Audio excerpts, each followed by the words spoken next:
ये है दिल्ली दर्पण।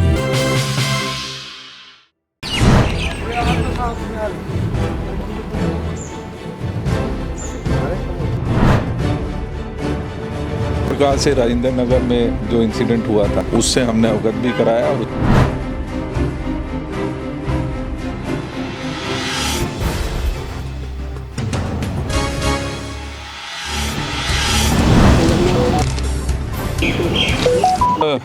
कांग्रेस कमेटी का एक डेलीगेशन जिसमें माननीय मंगत राम सिंघल जी, फरहाद सूरी साहब, अनिल जी,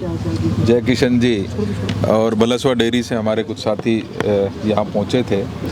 और माननीय लेफ्टिनेंट गवर्नर साहब से लंबी चर्चा दिल्ली के समस्याओं के ऊपर हुई, जिसमें मुख्यतः हमने जिस तरीके का हादसा पिछले दिनों एक माँ और उसका बच्चा नाले में डूबकर जिनकी मौत हो गई और उसी प्रकार से राजेंद्र नगर में जो इंसिडेंट हुआ था उससे हमने अवगत भी कराया और उसमें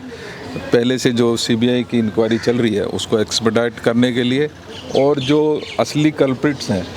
क्योंकि ये सिर्फ एक घटना नहीं है, इसमें हमने स्पष्ट रूप से कहा है कि सिर्फ राजेंद्र नगर की घटना को सिर्फ राजेंद्र नगर तक सीमित करके नहीं देखा जाए, बल्कि दिल्ली में चल रहे और बहुत सारे जो राजेंद्र नगर जैसी जगह हैं उनको भी इस एम्बिट में लिया जाना चाहिए। इसके साथ साथ हमने चर्चा की है कि बलसवा डेयरी और अन्य जो डेयरियां हैं उनके ऊपर जिस तरीके से एक तलवार लटकी है पिछले कुछ समय से, माननीय हाई कोर्ट ने एक आदेश दिया है जिसमें सभी जो ये डेयरीज़ हैं उनको शिफ्ट किया जाए और जो वहाँ पर अनऑथराइज्ड कंस्ट्रक्शंस हैं उनको ख़त्म किया जाए। हमने माननीय एलजी साहब से रिक्वेस्ट की है कि इसको एम्पैथेटिकली देखा जाए। अनऑथराइज्ड कंस्ट्रक्शन एक दिन की नहीं है। हाँ, सभी डेयरी वाले हमारे साथी इस बात के लिए सहमत हैं कि जो पशु हैं उनको एक अच्छे कंडीशंस में रखा जाना चाहिए, तो वो उसके लिए तैयार हैं कि उनको कहीं शिफ्ट किया जा सके, लेकिन जो कंस्ट्रक्शन और जो लोगों ने मकान वहाँ पे बना लिए हैं उनको वहाँ पर ही वो जगह दी जा सके। माननीय एलजी साहब ने उसमें कहा है कि हम बात करेंगे और कुछ ना कुछ नई पॉलिसी लाने की भी कोशिश करेंगे। इसके साथ ही आपने देखा होगा कि बारापुला पे कुछ जो हमारे फ्रूट्स वाले थे उनको हटाया गया,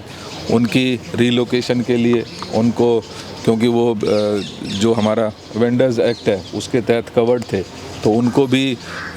यथासंभव वहीं पर और नहीं तो उसके आसपास जो भी स्थान हो उसमें उनको रिलोकेट किया जाए। इसके साथ साथ खैबर पास वाला इंसिडेंट था, उनके लिए भी हमने कुछ रिलीफ मांगी है और एलजी साहब ने कहा है कि उसमें भी वो एम्पैथेटिकली उसको देखेंगे। इसके साथ साथ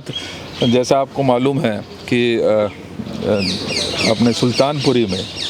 एक ट्रांसजेंडर ने चुनाव लड़ा था और उसकी जो वो ट्रांसजेंडर नहीं होते हुए भी उसने अपने आप को ट्रांसजेंडर साबित करने की कोशिश की और क्योंकि ये एससी सीट थी उसका जो सर्टिफिकेट भी सामने आया है वो भी एक जनरल कैटेगरी में होने के नाते कोर्ट ने संज्ञान लिया है। एफआईआर भी उनके खिलाफ दर्ज हुई है। माननीय जय किशन जी ने उनके बारे में पूरी विस्तार से चर्चा की है और ये आग्रह किया है कि जल्दी से जल्दी उनके खिलाफ जो इन्वेस्टिगेशन है वो पूरी हो और उनकी सदस्यता ख़त्म की जाए। इसके साथ साथ हमने आप जानते हैं कि रामलीला आने वाली हैं और इस बार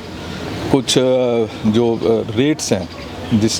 जो ज़मीन दी जाती थी जिस पे रामलीला होती थी उनमें भी लगातार हमने देखा है कि डीडीए ने इस बार उनकी जो रेट्स रखे हैं वो डबल से भी ज़्यादा रख कर दिए हैं। इसके साथ साथ उनकी जो बुकिंग होती थी वो लगभग 1.5 महीने के लिए होती थी, जो अब सिर्फ 15 दिन के लिए कर दी गई है। इन्होंने माननीय एलजी साहब ने इस बारे में भी अपने वक्तव्य रखा है और उन्होंने कहा है कि कुछ मध्यस्थता करते हुए कोई ना कोई इसका भी सॉल्यूशन निकाला जाएगा। तो मुझे खुशी है आज दिल्ली के बारे में, सभी समस्याओं के बारे में हमने विस्तार से चर्चा की है और एलजी साहब ने उसके ऊपर अपना पॉजिटिव एटीट्यूड देते हुए अपना पॉजिटिव रुख अपनाया। Thank you. लेटेस्ट खबरों के लिए सब्सक्राइब करें हमारा YouTube चैनल या फिर लॉग ऑन करें www.delhidarpantv.com। खबरों की कवरेज और विज्ञापनों के लिए संपर्क करें इस नंबर पर।